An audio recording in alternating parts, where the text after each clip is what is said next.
जिसका दृढ़ है सम्यक ज्ञान तना, है चरित्र शाखाएं जिसकी पूर्ण है विकसित और घना। रहता है आकीर्ण हमेशा मुनिगण पंछी के द्वारा, उन आचार्य महातरुवर के चरण चढ़ाऊं थुति धारा। 10 लक्षण पर्व के प्रारंभ होने के पूर्व में ये भूमिका के रूप में चर्चा करने के लिए हम यहाँ बैठे हैं। आचार्य कुंद महाराज ने धम्मो बत्थु सहावो खमादि भावो 10 बिहो धम्मो, रणत्यंच धम्मो जीवाणन रक्षणन धम्मो। जीवों की रक्षा को धर्म बताया, और जो जीवों की रक्षा करता है वही रत्नत्रय को प्राप्त होता है, और जो रत्नत्रय को प्राप्त होता है वही 10 लक्षण क्षमादि धर्मों का पालन करता है, और जो उत्तम क्षमादि 10 लक्षण धर्मों का पालन करता है वही आत्मा के स्वभाव को प्राप्त होता है, वस्तु का स्वभाव धर्म होता है उसको प्राप्त होता है। ये महापर्व घटनाओं पर आधारित नहीं है, ना किसी व्यक्ति विशेष से जुड़ा हुआ है। ये महापर्व सभी जीवों के लिए सुख और शांति प्रदान करने वाला है, क्योंकि ये पर्व पापों से, कषायों से और इच्छाओं से मुक्ति दिलाने वाला है, और सारे संसार के प्राणी इन सभी से पीड़ित हैं। जैसे मलेरिया से सभी पीड़ित हैं, कोई वर्ग विशेष पीड़ित नहीं होता, और कुनैन से सभी जीवों का मलेरिया दूर होता है, इसी प्रकार से 10 लक्षण धर्म सभी जीवों के लिए कल्याणकारी है। भले ही कोई वर्ग विशेष इसका अच्छी तरह से मनाए, पालन करे, लेकिन ये सभी जीवों के कल्याण के लिए ये 10 लक्षण धर्म है। आज पर्व की भूमिका में 4 धर्म प्रथम कषायों पर आधारित हैं। क्रोध कषाय के अभाव में क्षमा धर्म की प्राप्ति होती है, मान के अभाव में मार्दव धर्म की, माया के अभाव में आर्जव धर्म की, और लोभ के अभाव में शुचिता की। 5 पापों के अभाव में 5 धर्मों की प्राप्ति होती है, हिंसा के अभाव में संयम की, असत्य के अभाव में सत्य की, चोरी के अभाव में त्याग की, कुशील के अभाव में ब्रह्मचर्य की, और परिग्रह के अभाव में आकिंचन्य धर्म की। और इच्छाओं पर विजय दिलाने वाला उत्तम तप धर्म है। इस 10 लक्षण पर्व के प्रारंभ होने के दिन कल से आप लोग एक एक धर्म की या सभी धर्मों की आराधना करेंगे। आज का दिन, चौथ का दिन धासन चौथ के रूप में भी जाना जाता है, लेकिन इस दिन संभलने की आवश्यकता है, चेतने की आवश्यकता है। जो इस दिन सावधानी के साथ में इस धर्म के बारे में चिंतन करता है वो 10 लक्षण धर्म के फल को प्राप्त कर लेता है। वैसे तो साल भर में 3 बार ये पर्व आता है, लेकिन विशेषकर भादों में ही इसको मनाते हैं। माघ और चैत्र में भी आता है। तीर्थ स्थान से जुड़ा होता है, वहां पर हमको जाना पड़ता है, और पर्व समय से जुड़ा होता है, समय अपने आप आ जाता है। लेकिन यदि हम जागृत नहीं रहे तो ये समय ऐसे ही निकल जाता है। भादों का विशेष रूप से मनाने का कारण ऐसा हो सकता है कि जब भगवान महावीर को केवल ज्ञान की प्राप्ति हुई थी और 66 दिनों तक वाणी नहीं खिरी थी, तो उसके बाद जब वीर शासन जयंती पर भगवान की वाणी खिरी थी और वो श्रावण का समय था और उसके बाद का जो भादों में आने वाला दशलक्षण पर्व था, उस समय के लोगों ने बड़े उत्साह के साथ मनाया हो और उसके बाद में वो हमेशा भादों के पर्व को विशेष रूप से मनाते हैं। दूसरा, छठे काल के अंत में आषाढ़ी पूर्णिमा को अंत होता है और नया युग का श्रावणवदी पड़मा से प्रारंभ होता है। अंतिम 7 सप्ताहों में कुवृष्टियाँ होती हैं और उसके बाद में 7 सप्ताह में सुवृष्टियाँ होती हैं। ऐसे 49 दिनों तक तो पड़मा से लेकर के, श्रावण पड़मा से लेकर के और भाद्र शुक्ल चौथ तक वो वृष्टियाँ होती हैं। पंचमी के बाद गुफाओं से निकल कर के मनुष्य और तिर्यंच अपने नूतन प्रभात के साथ साधना और सृजन की शुरुआत करते हैं। इसलिए भी हो सकता है ये पर्व भादों में विशेषकर से मनाया जाता हो। और भादों में चातुर्मास का समय रहता है, साधुओं का भी सानिध्य प्राप्त होता है और व्यापारी वर्ग भी व्यापार आदि से फ्री रहते हैं, निवृत्त रहते हैं। इसलिए भी इस भादों में सभी लोग अच्छी तरह से इस दशलक्षण पर्व को मनाते हैं। हिंदू लोगों में गणेश चतुर्थी आदि पर्व यहीं पर प्रारंभ होता है। वैसे ये पर्व बाल गंगाधर तिलक ने स्वतंत्रता के लिए धर्म की आड़ में, क्योंकि अंग्रेज लोग धर्म के नाम पर रोक नहीं सकते थे, ये गणेश पर्व प्रारंभ किया गया था। और बाल गंगाधर तिलक ने जैन धर्म का भी बहुत अच्छे से अध्ययन किया था। उन्होंने लिखा है कि जो वैदिक धर्म में हिंसा का बहुत ज़्यादा बाहुल्य था, वो जैन धर्म के कारण परिवर्तित हुआ। जैन धर्म की अहिंसा को उन्होंने स्वीकार किया है। भादों का महीना विशेष रूप में बहुत ही अच्छा माना जाता है। मल्लीनाथ पुराण में एक श्लोक आता है, अहो भाद्र पदाख्योयम मासो नेक व्रताकरः धर्म हेतु परो मध्ये न्यमासानाम नरेंद्रवत, कि ये भाद्रपद बहुत ही विशिष्ट है।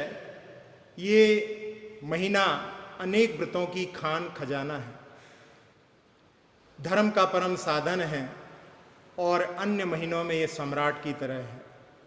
ऐसे भादों के महीने में ये दशलक्षण पर्व हम सभी मनाने जा रहे हैं। इतिहासवेत्ता डॉक्टर कस्तूचंद जी कासलीवाल ने भी खोज करके बताया है कि 12वीं ईस्वी से लेकर के 17वीं ईस्वी तक दशलक्षण पर्व की समाप्ति पर उद्यापन समारोह विशेष रूप से मनाए गए। ग्रंथों की भी प्रतिलिपियां करके भेंट की गईं और ग्रंथ लेखकों ने भी अपनी ग्रंथ की समापन तिथि दशलक्षण की ही तिथियों को चुना। ये इसकी विशिष्टता को बताते हैं। सभी लोग कल से आराधना प्रारंभ करेंगे। कुछ लोग एकासन भी करेंगे, उपवास भी करेंगे। कुछ लोग व्यापार नहीं करेंगे या करेंगे भी तो सीमित समय के लिए करेंगे। 10 दिनों के लिए बहुत सारे लोग नगर से जाने के लिए भी अपना मन ऐसा बना लेंगे कि 10 दिन तक हम कहीं नहीं जाएंगे, कुछ आवश्यक कार्यों को छोड़ करके। और स्वाध्याय, सामायिक संयम का पालन करेंगे। इस प्रकार के प्रण बहुत सारे लोग ग्रहण करते हैं। सभी लोगों को इस दृष्टि पर विचार करके अपनी अपनी सीमा को निर्धारण कर लेना चाहिए। छठी प्रतिमा में, जहाँ पर श्रावकों की 11 प्रतिमाएं होती हैं, उसमें छठी प्रतिमा में रात्रि में भुक्ति का त्याग कृत कारित अनुमोदना से भी हो जाता है। तो इन 10 दिनों में हमारे लिए चारों प्रकार के आहार का त्याग, जिसमें खाद्य, स्वाद्य, लेह, पेय सभी आते हैं, उनका ध्यान रखते हुए हमें पेय का भी जो है रात्रि के लिए त्याग करना चाहिए, जिससे कि कम से कम 10 दिन के लिए हम पूर्णतः रात्रि भोजन के त्यागी बन सकें। और जैसा कि कहा है आचार्यों ने, जो इन 10 दिनों में भी रात्रि के लिए पानी का भी त्याग करता है, उसको 5 उपवास का फल प्राप्त होता है। तो हम इसका लाभ अवश्य उठाएं। सभी मंदिरों में प्रतिमाओं का मंजन भी किया जाता है। उस समय में उनकी सफाई करके और हम लोग विशेष आराधना के लिए तैयार होते हैं। एक बार एक दार्शनिक से किसी ने पूछा कि आप हमारे लिए कुछ ऐसी चीज़ बताएं जिससे कि हम अपने जीवन को उत्थान कर सकें। तो उन्होंने कहा कि क्या आपने कभी बर्तन धोए हैं? तो सुन करके थोड़ा अजीब सा लगा, लेकिन समझ करके कि दार्शनिक हैं, कुछ अवश्य कोई अच्छी बात बताने वाले होंगे, और उनसे कहा कि हाँ हाँ बर्तन धोए हैं। तो उन्होंने पूछा बर्तन धोने से क्या सीखा? तब उस समय में उन्होंने कहा कि आप ही बताएं, इसमें तो हमें कोई खास बात समझ में नहीं आ रही है। तो उन्होंने कहा बर्तनों को जब भी धोते हैं तो बाहर की अपेक्षा अंदर उसको ज़्यादा मांजा जाता है। इसी प्रकार से इन दशलक्षण पर्व में अपने शरीर आदि के प्रति कम ध्यान दे करके अपने अंदर अपने आत्म तत्व से जो लगी हुई कालुष है, कालिमा है, उस पर धोने के लिए हमें विशेष ध्यान देना है। और धर्म से जुड़ने में जीवन में आनंद आता है। बीज से वृक्ष की दशा, क्षमा से ब्रह्मचर्य की कथा कहती है। धरती का मतलब होता है क्षमा। आचार्य कुंद कुंद महाराज ने उत्तम क्षमाए पुडवी, क्षमा के लिए पृथ्वी के समान कहा है। और पृथ्वी सभी चीज़ों का आधार होती है, उसका आधार लेकर के महल की तैयारी होती है। तो 10 लक्षण रूपी भवन उस उत्तम क्षमा रूपी पृथ्वी पर प्रारंभ होता है। उसमें कोई बीज बोया जाए और वो बीज जब अंकुरित होता है तो उस समय में पृथ्वी में मृदुता आवश्यक है। यदि पृथ्वी नरम होगी तो वह अंकुर फाड़ करके पृथ्वी को ऊपर निकलेगा, और उस समय में वह अंकुर बिल्कुल सीधा रहता है। तो ये आर्जव धर्म का प्रतीक है। और उस समय खरपतवार आदि जो आसपास उग गई है उसको दूर करके ही वो पौधे के रूप में बढ़ता है, और वह आगे बढ़ करके सूर्य के दर्शन करता है। ये सत्य का प्रतीक है।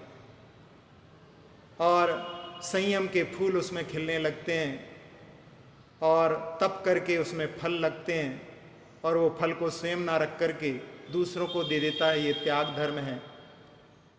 और इसी से उसे आकिंचन स्वरूप प्राप्त होता है। यही ममत्व रहित आकिंचन ही हमारे परम ब्रह्म को प्राप्त करा सकता है। ऐसे ब्रह्मचर्य को आखिरी में प्राप्त किया जाता है, अपनी आत्मा में रमण रूप ब्रह्मचर्य। बड़ी अद्भुत यात्रा उत्तम क्षमा से लेकर 10 लक्षण धर्मों में ब्रह्मचर्य तक की होती है। तो ये पर्व हमारे आत्मशोधन के लिए हमें प्राप्त हुआ है। इस समय में विशेष रूप से हम आराधना करें, सबके कल्याण की भावना, सभी खुश रहें, सभी सुखी रहें। इस संसार में जो कोरोना महामारी का प्रकोप फैल रहा है वो शमन को प्राप्त हो, सभी जीव सुखी रहें, सभी जीव अपने अपने दुखों से, रोगों से, शोकों से मुक्त हों। ऐसी भावना करते हुए कि सुखी रहें सब जीव जगत के, कोई कभी ना घबरावे, ऐसी भावना के साथ में ये 10 लक्षण पर्व हम सभी लोग अच्छी तरह से मनाएं। ऐसी ही भावना के साथ में मैं यहाँ पर विराम लेता हूँ।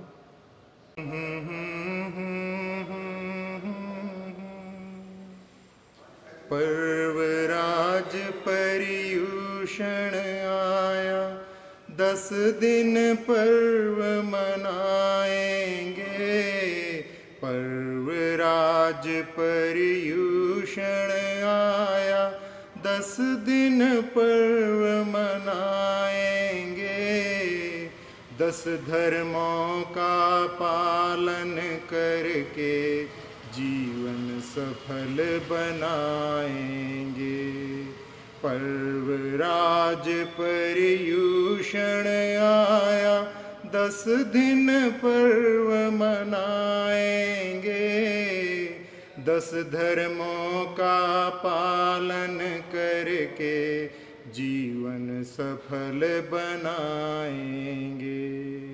पर्वराज पर्यूषण आया। उत्तम क्षमा धर्म है पहला, क्रोध कालिमा को धोता।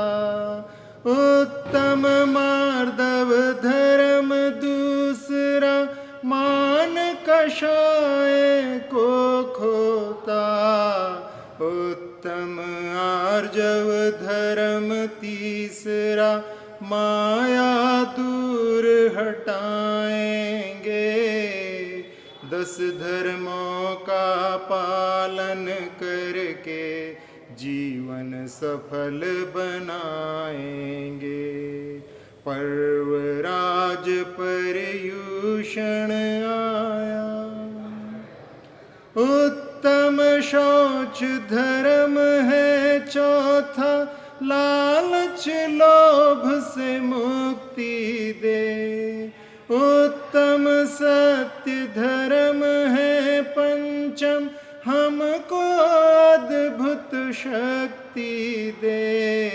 संयम प्राणी दया सिखाए, मन इंद्रिय वश लाएंगे। 10 धर्मों का पालन करके जीवन सफल बनाएंगे। पर्वराज पर्यूषण आया। धर्म 7वां उत्तम तप है, 12 भेदों युत माना। उत्तम त्याग धर्म अष्टम है, 4 दान को अपनाना। ना परमाणु मात्र भी अपना आकिंचन से पाएंगे। 10 धर्मों का पालन करके जीवन सफल बनाएंगे। पर्वराज पर्यूषण आया। पर्वराज पर्यूषण आया। निज आत्म में रमणशीलता, ब्रह्मचर्य कहलाता है। मुक्ति का ये मूल हेतु है, सिद्ध स्वरूप दिलाता है। क्षीर नीर सम भेद ज्ञान से शुद्धात्म को पाएंगे। 10 धर्मों का पालन करके जीवन सफल। पर्वराज पर्यूषण आया, 10 दिन पर्व मनाएंगे। 10 धर्मों का पालन करके जीवन सफल बनाएंगे। पर्वराज पर्यूषण